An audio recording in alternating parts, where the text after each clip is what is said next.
నగర్ ఇంట్లో చనిపోయిన అమ్మాయికి నీకు ఏంటి సంబంధం? నువ్వు అక్కడికి ఎందుకు వచ్చావు? చెప్పు, ఎందుకు వచ్చావు?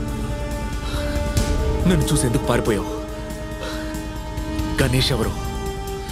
వాడు ఇప్పుడు ఎక్కడున్నాడు? చెప్పేస్తాను, అన్నీ చెప్పేస్తాను. ఇది ఎవరితోనూ చెప్పనని అక్క మీద ఒట్టేయి. ఏంట్రా? అక్క మీద కాకపోతే అమ్మ మీద ఒట్టేయి. ఒట్టేయకపోయినా పర్వాలేదు. వదిలే, నొప్పి పెడుతోంది. నా ఇద్దరు పిల్లలు ఫారెన్లో సెటిల్ అయ్యారు. నేను ఇంట్లో ఒంటరిగా ఉంటున్నాను. కాశీలో ప్రవహించే గంగలాగా జీవితం సాఫీగా సాగిపోయేది.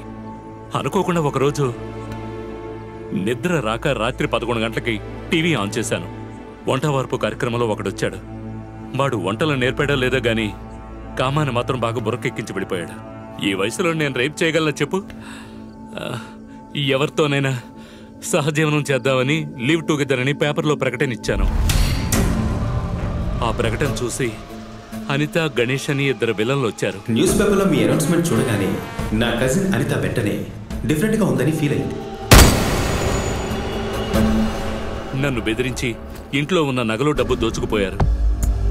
ఆ కోపంతోనే వాళ్ళిద్దరినీ చంపేద్దామని తుపాకీ తీసుకుని వాళ్ళ ఇంటికి వెళ్ళారు.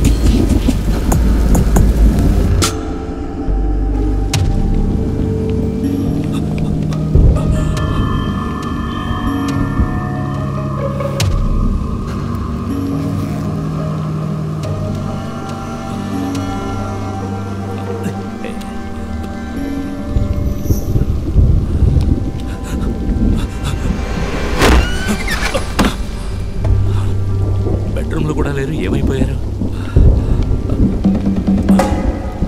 దేవుని గది. భగవంతుడా, మొదటిసారిగా మర్డర్ చేయబోతున్నాను. సక్రమంగా జరిగేలా చూడు. నా జీవితమే పోయింది.